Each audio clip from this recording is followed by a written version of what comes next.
Well, welcome back to BRS here for Thursday morning, around 11 o'clock here at the shop, and the old glop's coming slowly down but steadily. And I got the rack part of the bed. This would be the bed mounting housing, and of course here would be the knee. And I want to compliment this old boom here once again on the welding fixture table. It has been a gem dandy. Got only one outrigger out here. Had to assume the weight on this was probably maybe 150 pounds. And there was an outrigger still on the back. It had the bride standing on there, but it was not necessary. So glop's coming down good, and we got some really nice, you can see the original scrapings in the waves here, and it looks like it lived its life in the center of this table.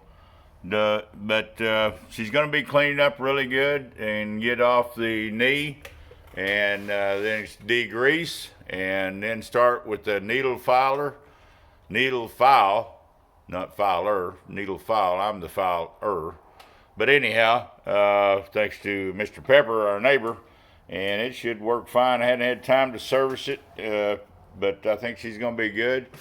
And of course, like I say, the electrical's got to come off. And down in here, a little dark in here. Let's go on the other side. Even though the housing still looks good, all new wiring.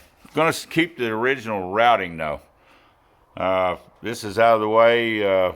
Comes along right down there at the bottom of where the opening is and turns out into the electrical box. So we're going to keep that part basically pretty well intact, being new.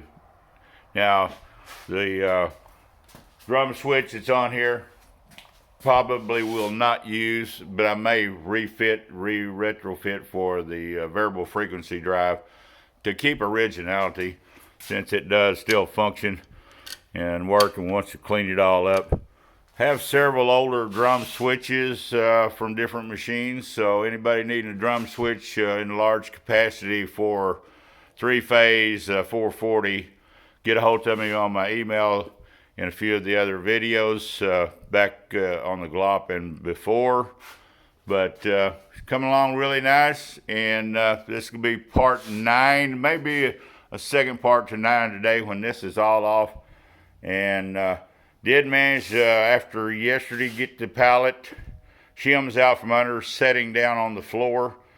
Got my pipe roller so I can turn this thing. Of course, reassembly will still be facing north, and then of course there's facing west, so that way I've got everything marked northeast, south, and west. Should be easy assembly, we hope.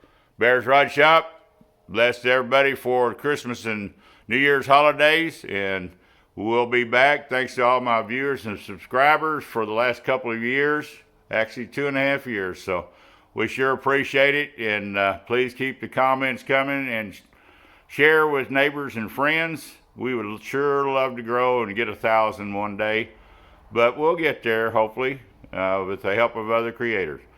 God bless, and y'all have safe holidays.